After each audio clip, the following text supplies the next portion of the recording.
we've got a guest today. He is an icon in our industry. He is the neutral press. He lives to make the industry better. Everybody respects him. Everybody goes to his website because he's truly here to help, to see what he says about companies. What's his take on it? Now, he's just here observing. He's not supposed to speak on stage, but we have an expression that goes, it's so much better to ask for forgiveness than permission. So I thought that if I came up here and asked him to speak a few words about what his impressions were from having sat here all weekend, how would he say no? Can you get your feet and ask me to have Troy Dooley indulge me and come up here and talk to you about what he thinks of what he's seen at Rippln, please? On your feet for Troy Dooley, please. Troy, please. Nino, can I get a handheld?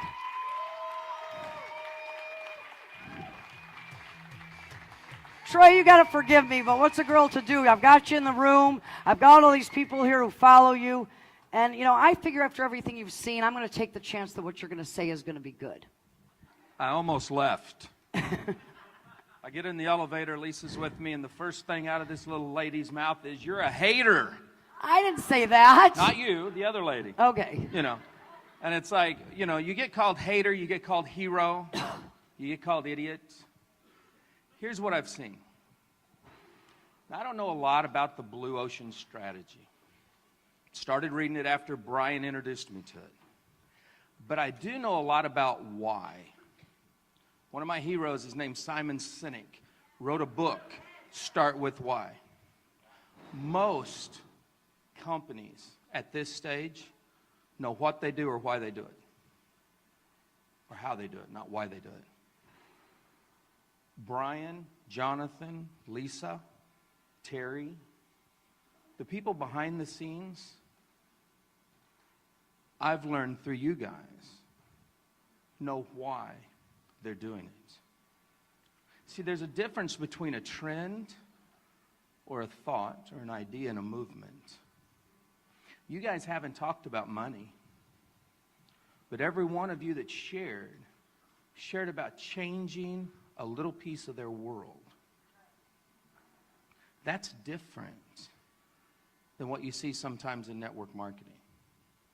The fun thing is sitting in behind the scenes, listening to Brian, listening to Lisa, listening to Curtis talk.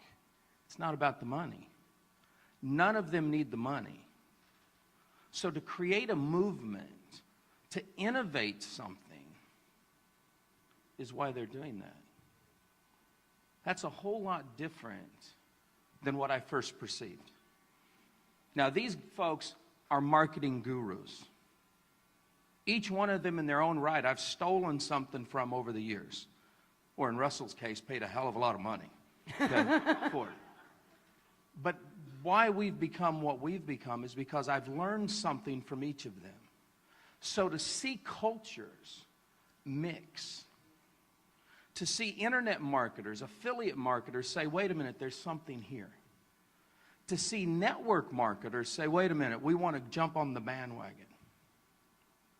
Starts to make us look at what you guys are doing. Now, at the end of the day, sounds good, looks good, but it takes execution. You guys get to execute that. Now, the company's got their own role to play. And Lisa will have her role to play.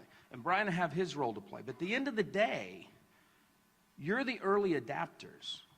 You're the ones that say, we don't want to miss this. Now, so far, none of you have screwed it up. I've seen nothing on the internet where you're, hey, we're going to get rich in 10 days. Okay? Come and give us your money. None of that. You guys have really been out there sharing a concept. We've got to give the company kudos. Because here's something that most companies do. They crowd fund their launch. In network marketing, we call that a pre-launch.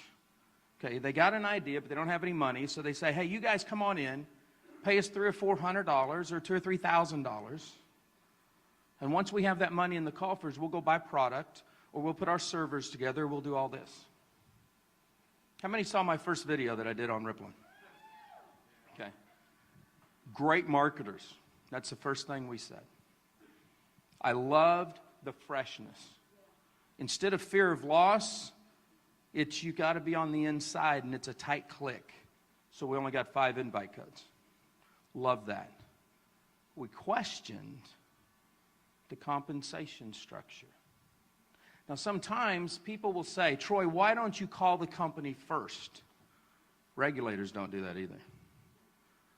They look, they perceive, and that becomes the reality.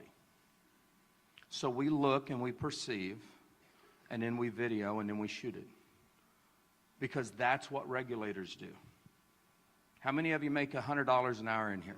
It's your real job. Okay, one guy. How many make somewhere between $20 and $12 an hour? A few more. Regulators make somewhere between $8 to $12 an hour on a whole. So they're going to look at a website, they're going to watch a video, and they're going to perceive something. And by the time it gets to an actuator, by the time it gets to a top-end attorney, guess what's happened? The media has already hit it. And what could have been a movement squashes. Here's what happened. We shot our video, and it wasn't just our video. I mean, you get a lot of Rippln. Let's steal one of your words for a minute. But instead of saying, screw these guys, the whole team sits down and says, is there any relevancy to what they're saying? And then they start making some changes based on professional guidance that they got and said, okay, let's tweak it a little bit. It doesn't matter what the critics say. What matters is that we create something that the people can be proud of. So we'll wait. Let's launch an app. Let's build a platform. Too many people. Do you guys realize that what you've created, I mean, forget affiliate marketing, forget network marketing for a minute. Do you realize the numbers you've put on the board rival MySpace, Facebook, Google, Pinterest? Okay.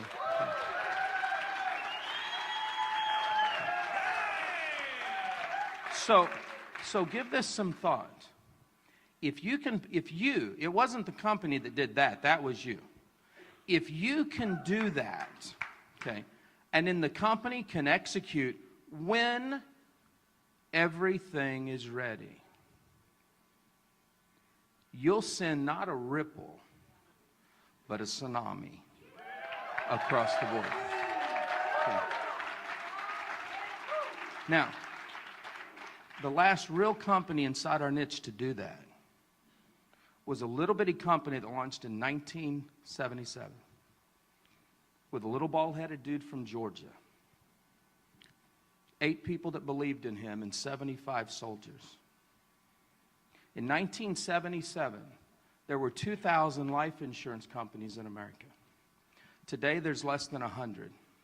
And what was A.L. Williams and is now Primerica is the world's largest financial service sales organization in the world.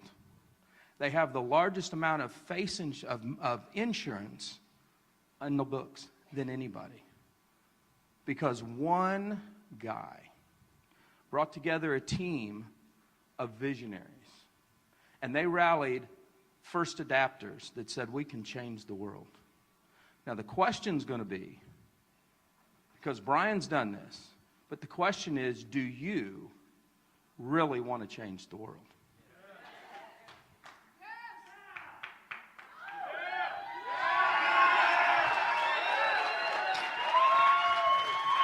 Then it's up to you guys to do it, okay? We're going to be watching. If the company executes, you may become the next movement in history. It's up to you.